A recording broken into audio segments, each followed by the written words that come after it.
ঢাকার পিলখানা হত্যার ঘটনায় বিস্ফোরক আইনে করা মামলার সাবেক বিডিআর সদস্যদের জামিন শুনানি আজ সোমবার হওয়ার কথা রয়েছে। কেরানীগঞ্জে কেন্দ্রীয় কারাগারে স্থাপিত বিশেষ আদালতে জামিন শুনানি হচ্ছে। এরই মধ্যে স্বজনরা গেটের সামনে ভিড় করেছেন। এখনও জামিন না পাওয়া প্রায় ৩ শতাধিক বিডিআর সদস্যদের পরিবারের স্বজনরা কেন্দ্রীয় কারাগারের সামনে সকাল থেকে অবস্থান করছেন। সকাল ৯:৩০টার পরে কড়া পাহারায় আদালতে আনা হয় বিডিআর সদস্যদের। এ সময় স্বজনরা হাত নেড়ে শুভেচ্ছা জানান তাদের।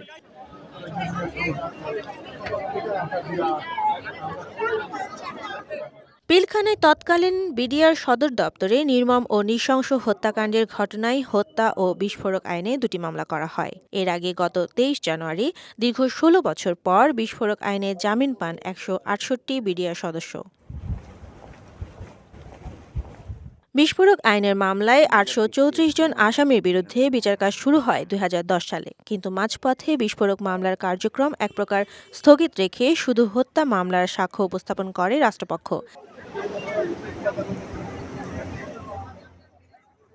যে কারণে এই মামলার বিচার কাজ ঝুলে যায়। প্রসঙ্গত ২০০৯ সালের ২৫ ও ২৬ ফেব্রুয়ারি ঢাকার পিলখানায় সীমান্তরক্ষী বাহিনীর সদর দপ্তরে বিদ্রোহের ঘটনায় ৫৭ সেনা কর্মকর্তা সহ ৭৪ জন নিহত হন। ওই ঘটনায় হত্যা ও বিস্ফোরক আইনে দুটি মামলা হয়।